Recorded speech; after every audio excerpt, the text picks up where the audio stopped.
आज का हमारा टॉपिक जो है वो है प्रोजेक्टाइल मोशन।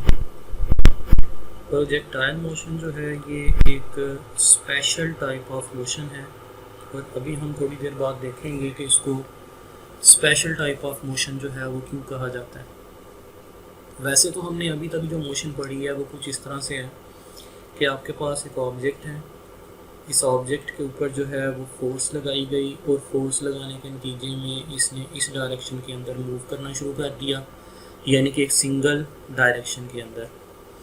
या फिर फ़र्ज़ करें कि अगर आपके पास एक ऑब्जेक्ट है, उसको अगर आप हाइट से नीचे की तरफ फेंकते हैं तो ये ऐसे जो है वो वर्टिकली डाउनवर्ड डायरेक्शन में मूव करता है। आप इन दोनों केसेस में देख सकते हैं कि इस तरफ भी इसकी सिंगल डायरेक्शन है और इस तरफ भी इसकी सिंगल डायरेक्शन है, यानी कि दोनों केसेस के अंदर बॉडी जो है वो सिर्फ और सिर्फ एक डायरेक्शन में ही मूव कर रही है। लेकिन अगर फ़र्ज़ करें कि हम एक ऐसी सिचुएशन ले लेते हैं कि लेट से ये हमारे पास जो है वो एक हाइट है और इस हाइट से हमने एक बॉल जो है इसको हॉरिजेंटली थ्रो किया, यानी कि हमने फ़र्ज़ करने के किसी बिल्डिंग की छत पे गए हैं और वहाँ पे जाके हमने किसी भी बॉल को जो है वो इनिशियली हॉरिजेंटली थ्रो किया। अब क्या होगा, जब हम इसको हॉरिजेंटली थ्रो करेंगे तो ये हमेशा ही इस हॉरिजेंटल डायरेक्शन में मूव नहीं करता जाएगा, बल्कि ये थोड़ा सा आगे की तरफ मूव करके इसकी डायरेक्शन जो है ये ऐसे कर्व पाथ के अंदर कन्वर्ट होगी और ये कर्व पाथ के ऊपर मूव करता करता आखिरकार जो है वो ग्रेविटेशनल फोर्स की वजह से ज़मीन की तरफ आके गिर जाएगा। इस तरह की जो मोशन होती है इसके अंदर स्पेशल बात क्या है, इसके अंदर स्पेशल चीज़ ये है कि ये मोशन जो है ये सेम टाइम पे दो डायरेक्शंस के अंदर पाई जाती है। वो कैसे? यहाँ पे आप देख सकते हैं कि जब बॉडी को हमने स्टार्ट किया तो स्टार्ट में सिर्फ और सिर्फ उसके अंदर जो है वो हॉरिजेंटल मोशन ही पाई जाती है। मतलब यहाँ पे इसकी वेलोसिटी का जो कंपोनेंट है वो क्या होगा, Vx। हम ये भी लिख सकते हैं कि इसका जो इनिशियल वेलोसिटी का कंपोनेंट है वो सिर्फ और सिर्फ कौन सा पाया जा रहा है, हॉरिजेंटल कंपोनेंट ही पाया जा रहा है। लेकिन जैसे ही ये थोड़ा सा आगे आया, इस पॉइंट पे आके अगर हम देखें तो यहाँ पे इसके अंदर जो है वो इस पॉइंट पे इसके अंदर दो डायरेक्शंस पाई जाती हैं। ये हॉरिजेंटल डायरेक्शन में भी मूव कर रहा है और साथ साथ ये वर्टिकल डायरेक्शन के अंदर भी मूव कर रहा है। वो कैसे? आप देख सकते हैं कि यहाँ पे आके ये बिल्कुल स्ट्रेट नहीं जा रहा, इसका मतलब है कि ये बिल्कुल स्ट्रेट नहीं जा रहा, तो इसका मतलब है कि इसकी डाउनवर्ड डायरेक्शन में मोशन भी पाई जाती है। और दूसरी बात देखें कि यहाँ पे ये आके ये बिल्कुल नीचे नहीं आ रहा बल्कि कर्व पाथ के अंदर है, तो कर्व पाथ पे इसका आना ये चीज़ शो कर रहा है कि असल में इसके अंदर सेम पॉइंट पे दो तरह की मोशंस पाई जाती हैं। यहाँ पे भी इसके अंदर जो है वो दो तरह की मोशन होगी, इस पॉइंट पे आके भी इसके अंदर दो तरह की मोशन होगी। तो अगर हम हर एक पॉइंट पे इसको नोट करें तो इसके अंदर हॉरिजेंटल मोशन भी पाई जाती है और इसके अंदर वर्टिकल मोशन भी पाई जा रही है। तो ये जो टू डायमेंशनल मोशन होती है, इस तरह की खास मोशन को हम कहते हैं प्रोजेक्टाइल मोशन। आप यहाँ पे देख सकते हैं कि हमने इनिशियली जो है वो सिर्फ और सिर्फ इसको हॉरिजेंटल डायरेक्शन में मूव करवाया, इसलिए इसका इनिशियल वर्टिकल वेलोसिटी का जो कंपोनेंट है वो क्या हो जाएगा, 0। तो हम यहाँ पे जो है वो सबसे पहले इसकी हॉरिजेंटल और वर्टिकल प्रॉपर्टीज़ जो हैं इसको नोट कर लेते हैं। तो सबसे पहले जो है वो हम बात करते हैं इसकी हॉरिजेंटल प्रॉपर्टीज़ के बारे में कि इस मोशन के अंदर जो है वो कौन कौन सी हॉरिजेंटल प्रॉपर्टी पाई जाती है। सबसे पहली जो इसकी हॉरिजेंटल प्रॉपर्टी है वो क्या है, नंबर 1 इसके अंदर नोट करें कि इसका इनिशियल जो हॉरिजेंटल कंपोनेंट है वो किसके बराबर है, Vx के, और हॉरिजेंटल डायरेक्शन में जो है वो इसके ऊपर किसी भी तरह की कोई फोर्स एक्ट नहीं कर रही। तो हम लिख सकते हैं कि Fx जो है वो इस केस में क्या है, 0। क्योंकि यहाँ पे अगर हम एयर फ्रिक्शन को और एयर रेजिस्टेंस को इग्नोर कर दें तो in the absence of air friction जो है वो हॉरिजेंटल डायरेक्शन में इसके ऊपर किसी भी तरह की फोर्स का कोई असर नहीं हो रहा। तो इसका मतलब है कि हॉरिजेंटल डायरेक्शन में इसकी फोर्स क्या है, 0। According to Newton second law, अगर फोर्स लगेगी तो एक्सेलरेशन प्रोड्यूस होगा, अगर फोर्स नहीं लगेगी तो इसका मतलब है कि एक्सेलरेशन भी नहीं होगा, तो इसका मतलब है कि हॉरिजॉन्टल डायरेक्शन में इसका एक्सेलरेशन भी क्या है, ज़ीरो। और एक्सेलरेशन के ज़ीरो होने का मतलब ये है कि इनिशियल हॉरिजॉन्टल वेलोसिटी और फाइनल हॉरिजॉन्टल वेलोसिटी दोनों का मैग्नीट्यूड जो है वो क्या होगा, सेम होगा। इनिशियल और हॉरिजॉन्टल फाइनल दोनों हॉरिजॉन्टल वेलोसिटीज़ जो है वो क्या होंगी, सेम।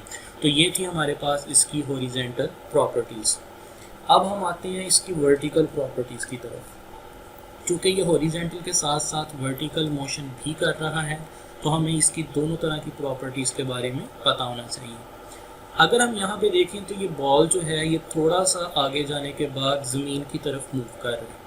इसका मतलब ये हुआ कि इसके ऊपर एक फोर्स एक्ट कर रही है, और वो फोर्स जो है वो किस डायरेक्शन में है, वर्टिकल डायरेक्शन में।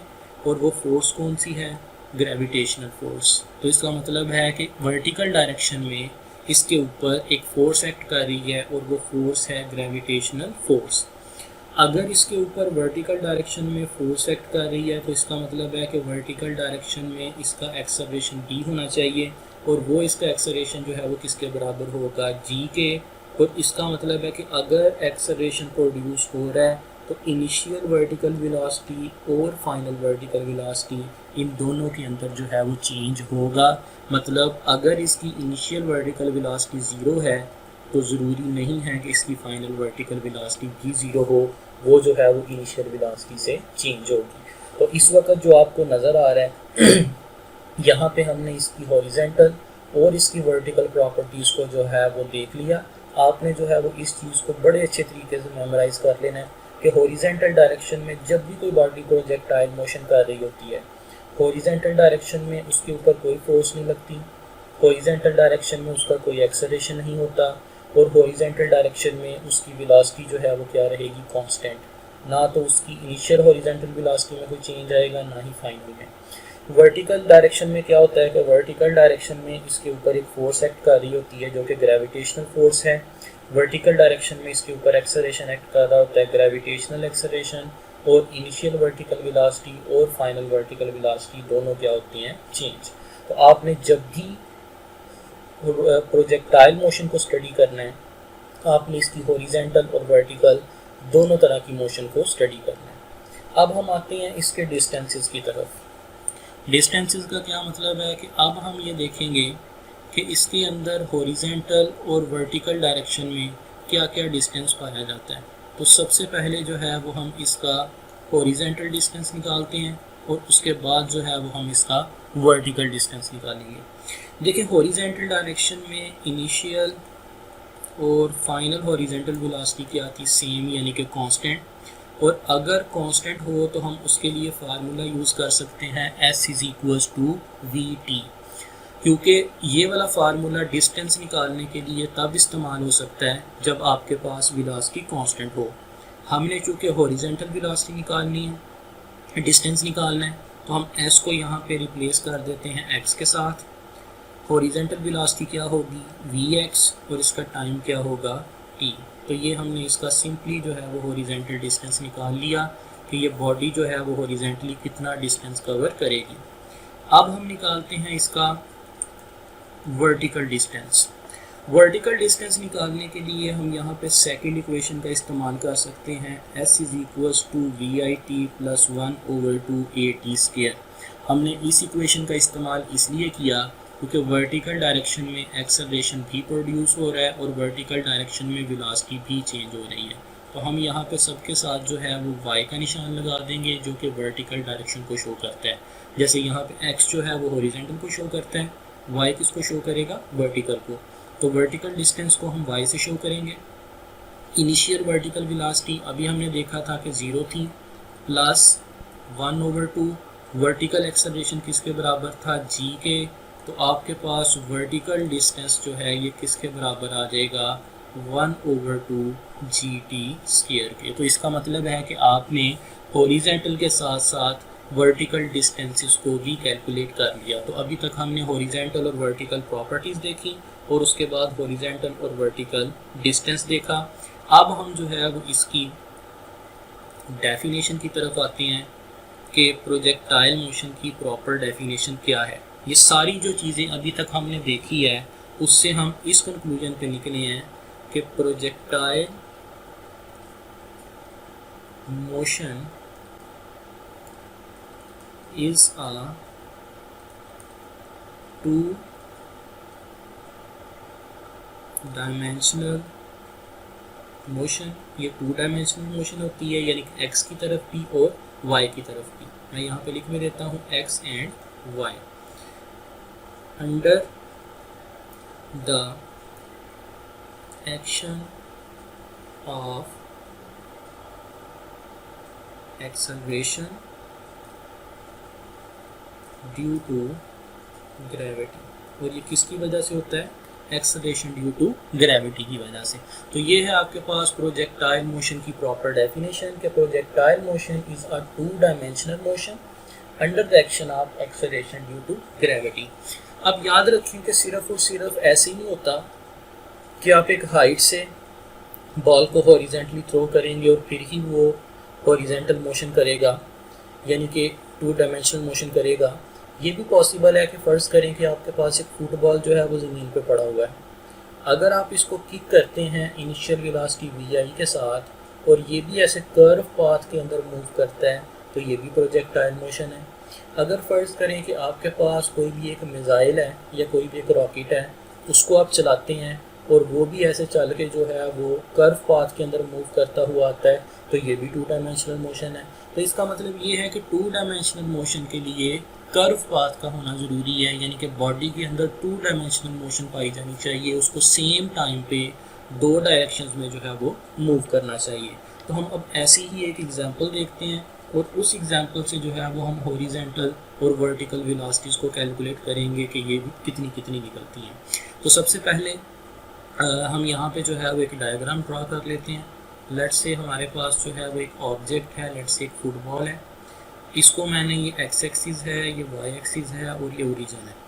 यहाँ पे मैंने इनिशियल वेलोसिटी वी आई के साथ जो है वो इसको किक किया और ये ऐसे कर्व पाथ के अंदर मूव करता करता जो है वो इस तरफ आ जाएगा और ये जो एंगल बनाएगा हॉरिजॉन्टल एक्सिस पे, ये किसके बराबर होगा? थीटा के। अब यहाँ पे भी आप देख सकते हैं कि इसके अंदर दो डायरेक्शंस में जो है वो हर तरफ मोशन पाई जा रही है, एक्स एक्सिस की तरफ भी और वाई एक्सिस की तरफ भी। अब हमने जो है वो कैलकुलेट करनी है इसकी हॉरिजॉन्टल और वर्टिकल वेलोसिटीज़। सबसे पहले हमने हॉरिजॉन्टल और वर्टिकल जो है वो डिस्टेंसेस देखे, फिर हमने जो है वो अभी हॉरिजॉन्टल और वर्टिकल वेलोसिटीज़ को निकालना है। तो सबसे पहले हम बात करते हैं हॉरिजॉन्टल वेलोसिटीज़ की। अगर हम हॉरिजॉन्टल वेलोसिटी की बात करें तो यहाँ पे जो है वो आपको एक चीज़ क्लियर हो गई होगी कि इनिशियल हॉरिजॉन्टल वेलोसिटी और फाइनल हॉरिजॉन्टल वेलोसिटी ये दोनों क्या होते हैं? सेम होते हैं। और यहाँ पे चूँकि ये एक एंगल बना रहा है तो हम हॉरिजॉन्टल कंपोनेंट को शो करते हैं कॉस थीटा के साथ। तो ये आ जाएगा V I multiplied by cos theta, जिसमें वी आई जो है ये इनिशियल वेलोसिटी है और कॉस थीटा जो है ये किसको शो कर रहा है? हॉरिजॉन्टल डायरेक्शन को। तो आपके पास इनिशियल और फाइनल हॉरिजॉन्टल वेलोसिटीज़ दोनों का फार्मूला आ गया V I multiplied by cos theta. अब हम बात करते हैं वर्टिकल वेलोसिटीज़ की कि वर्टिकल जो है वो वेलोसिटीज़ क्या क्या होंगी। अगर हम इनिशियल वर्टिकल वेलोसिटी की बात करें तो उसका फार्मूला होगा V I multiplied by sine theta, क्योंकि जैसे यहाँ पे वी आई कॉस थीटा है ऐसे ही इसका इनिशियल वर्टिकल कंपोनेंट जो है वो क्या निकलेगा? साइन थीटा, क्योंकि हॉरिजॉन्टल कंपोनेंट को कॉस थीटा से शो करते हैं और वर्टिकल कंपोनेंट को साइन थीटा से। तो ये हमने इसका इनिशियल हॉरिजॉन्टल वर्टिकल कंपोनेंट जो है वो निकाल लिया। अब अगर हमने फाइनल वर्टिकल कंपोनेंट निकालना है तो उसके लिए हम फर्स्ट इक्वेशन ऑफ मोशन का इस्तेमाल करेंगे, V F is equals to V I plus A T. और चूँकि वर्टिकल डायरेक्शन में निकालना है तो सबके साथ वाई का निशान आ जाएगा। तो वी एफ वाई किसके बराबर होगा? वी आई वाई है V I sine theta plus A Y किसके बराबर होगा? जी के। यहाँ पे चूँकि बॉल अपवर्ड जा रही है तो हमारे पास जी का साइन जो है वो क्या आएगा? नेगेटिव। तो इसी तरह से हमारे पास फाइनल वर्टिकल वेलोसिटी जो है इसका क्या आ जाएगी value? V I sine theta minus G. तो देखें हमने इसकी वेलोसिटीज़ को फाइंड कर लिया, इनिशियल और फाइनल हॉरिजॉन्टल वेलोसिटीज़ भी निकाल ली उसके बाद इनिशियल वर्टिकल वेलोसिटी और फाइनल वर्टिकल वेलोसिटी को भी फाइंड कर लिया। अगर फ़र्ज़ करें कि हम टोटल वेलोसिटी का मैग्नीट्यूड निकालना चाह रहे हैं तो उसका फार्मूला क्या होगा, वी एफ एक्स का square plus V F Y का स्क्वायर और इसका स्क्वायर रूट, यानी कि फाइनल वेलोसिटी का हॉरिजॉन्टल का स्क्वायर और फाइनल वर्टिकल वेलोसिटी का स्क्वायर, इन दोनों का जो अगर आप सम ले लें तो उनका रिजल्टेंट जो है वो किसके बराबर आएगा, नेट वेलोसिटी v के। इसी तरह से हम डायरेक्शन भी निकाल सकते हैं और डायरेक्शन निकालने के लिए हम क्या फार्मूला यूज़ कर सकते हैं, अगर ये थीटा निकालना है तो वो आ जाएगा tan inverse V F Y divided by V F X. तो ये था जी आपके पास कम्प्लीटली प्रोजेक्टाइल मोशन के बारे में कि हम प्रोजेक्टाइल मोशन को कैसे डिफ़ाइन करते हैं, उसकी हॉरिजॉन्टल और वर्टिकल प्रॉपर्टीज़ क्या क्या होती हैं, उसके अंदर जो है वो हॉरिजॉन्टल डिस्टेंस, वर्टिकल डिस्टेंस और हॉरिजॉन्टल और वर्टिकल वेलोसिटीज़।